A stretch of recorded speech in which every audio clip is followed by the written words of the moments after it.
जय भीम दोस्तों। बहुजन समाज पार्टी के प्रदेश अध्यक्ष श्री विश्वनाथ पाल जी ने मुजफ्फरनगर में पाल गड़रिया समाज जो सम्मेलन हुआ उसमें अपने वोटरों को समझाया, कहा कि हम लोग क्यों पिछड़े हैं अपनी राजनीति में, क्योंकि हम समय समय पर किसी दूसरे लोगों के बहकावे में आ जाते हैं और राजनीतिक दृष्टि से पीछे हैं। देखिए क्या कुछ कहा उन्होंने अपने पाल गड़रिया सम्मेलन में। को भी वोट का अधिकार मिला और इसलिए वोट का अधिकार दिया गया था कि ताकि सभी समाज के लोग जीत करके विधानसभा और लोकसभा जाएंगे और सदन में जाकर के अपने समाज की हित की बात संविधान में लिखी हुई बातों को लागू कराने का काम करेंगे।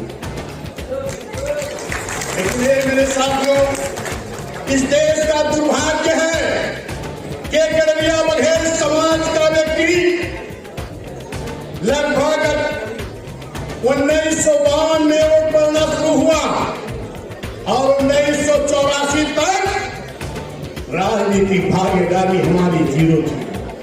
और इतने नहीं कह रहा हूं, गड़रिया समाज के साथ साथ पूरे पिछड़े समाज की राजनीतिक भागीदारी मात्र 1.5 से 2% थी। अब इसकी आबादी 52% है। बिना 52% के बल पर किसी की भी हुकूमत नहीं चल सकती है। हे मेरे साथियों, मैं आपसे बताना चाहता हूं, हमारे तमाम हमारे नौजवान साथी कहते हैं कि शायद हमें भागीदारी इसलिए नहीं मिल पाई कि हम राजनीति में कमजोर थे। अभी हमारे जिला पंचायत साहब सुबह मिले थे, इनके नाम के आगे पदवी प्रधान लिखा है। इन्होंने कहा हम प्रधान तब तक लगाएंगे जब तक विधायक नहीं बन जाएंगे। बहुत बहुत धन्यवाद देता हूं, अपनी तमन्ना होती रखो, निश्चित है पूरी हो। मैं साथियों आपसे बताना चाहता हूं अपने नौजवानों को कि गड़रिया समाज राजनीति में कमजोर नहीं था। पहली बार वोट पड़ना शुरू हुआ 1952 में और 1952 में ही गड़रिया समाज का बेटा बंशीधर धनगर पहली बार में ही विधायक जीत करके सदन में जाने का काम किया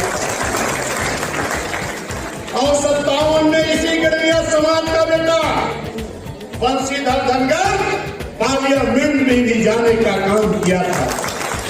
मेरे गड़रिया समाज के लोग, अगर हम कमजोर होते तो मेरा भाई बंशीधर धनगर निर्दल विधायक और लोकसभा के सदन में नहीं पहुंचा।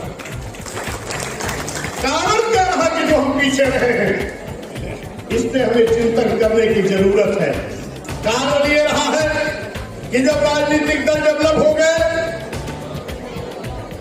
तो हमारे समाज के लोगों को राजनीति से दूर रखा गया।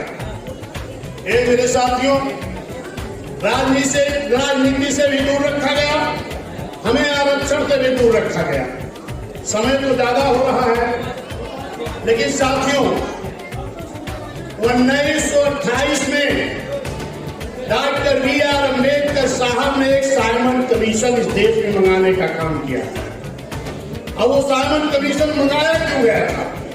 क्योंकि बाबा साहब ने कहा था कि इस देश में दोहरी गुलामी है।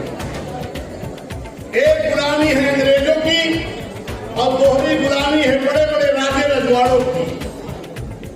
अंग्रेजों की गुलामी तो इस देश के सभी लोग करते थे, लेकिन राजे रजवाड़ों की गुलामी कौन करता था? जो आर्थिक रूप से, सामाजिक रूप से, शैक्षिक रूप से हर तरह से पिछड़ा था और उस पिछड़े में हम भी आते थे। Doctor B R. अम्बेडकर साहब ने अंग्रेजों से सिफारिश करके एक साइमन कमीशन मंगाए और जब साइमन कमीशन आया, और साइमन कमीशन मंगाया क्यों गया? साइमन कमीशन इसलिए मंगाया गया कि जो इस देश में आर्थिक रूप से, सामाजिक रूप से, शैक्षिक रूप से पिछड़े हैं, इनका सर्वे करके इनको आरक्षण दे दिया जाए ताकि पिछड़े लोग भी अगड़े की बराबरी कर सकें। लेकिन ये मेरे साथियों, जब इस देश में साइमन कमीशन आया तो जो अगड़े समाज के कुछ लोग थे जो पिछड़ों को आरक्षण नहीं देना चाहते थे, वो लोग नारा लगाते थे, Simon commission go back, Simon commission वापस जाओ। लेकिन धन्य डॉक्टर B.R. अम्बेडकर साहब, उन्होंने बड़ा प्रयास करके उस साइमन कमीशन को लाए और गांव-गांव सर्वे कराना शुरू किए। और जब सर्वे करने बाबा साहब जाते थे तो कमेटी के लोग जाते थे, तो बाबा साहब भी जाते थे, क्योंकि बाबा साहब उस कमेटी के सदस्य थे।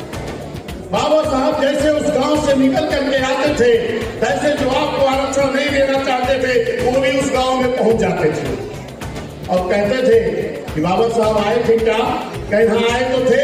कहीं क्या कह के गए? कहीं बाबा साहब ने कहा कि सूची में नाम दर्ज करा देना ताकि आपको आरक्षण मिल जाए।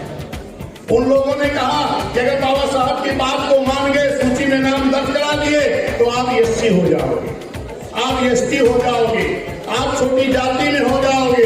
ये मेरे साथियों, जितने लोगों ने उसको बाबा साहब की बात को माना, उनका नाम सूची में दर्ज हो गया। समतल एरिया के लोग सूची में नाम दर्ज कराए तो अनुसूचित जाति में हो गए। पहाड़ी क्षेत्रों के लोग नाम दर्ज कराए तो अनुसूचित जनजाति में हो गए। और जो नाम नहीं दर्ज कराए वो क्या रह गए? सर्वे किसका हो रहा था? जरा ध्यान दीजिए। सर्वे हो रहा था जो आर्थिक, सामाजिक, शैक्षिक, राजनीतिक हर तरह से पिछड़े थे, उनका सर्वे हो रहा था, किसी जाति का नहीं हो रहा था। और जिन लोगों ने उस सूची में नाम दर्ज कराया वो अनुसूचित जाति हो गए, अनुसूचित जनजाति हो गए। और जो बाबा साहब की बात को नहीं माने, अपने दुश्मनों की बात को माने, वो पिछड़े के पिछड़े रह गए। वही पिछड़े हम भी, वही पिछड़े हम भी हैं। आज लड़ाई लड़ी जा रही हमारी क्या कि हम SC वाली सूची में भी हैं, हम OBC वाली सूची में भी हैं। तो जरा गौर करिएगा, जिन लोगों ने बाबा साहब की बात को मान लिया वो SC सूची में हो गए, और जो बाबा साहब की बात को नहीं माने वो पिछड़ी की सूची में रह गए। वो किसी जाति का सर्वे नहीं हो रहा था, वो पूरे पिछड़े का सर्वे हो रहा था। तो देखा आपने विश्वनाथ पाल जी ने क्या कहा, अपने वोटरों को कहा कि उन्हें OBC में कैसे शामिल किया गया और कैसे दूर रखा गया, जो कि एक सोची समझी चाल के तहत उन्हें अलग रखा गया। जय हिंद, धन्यवाद।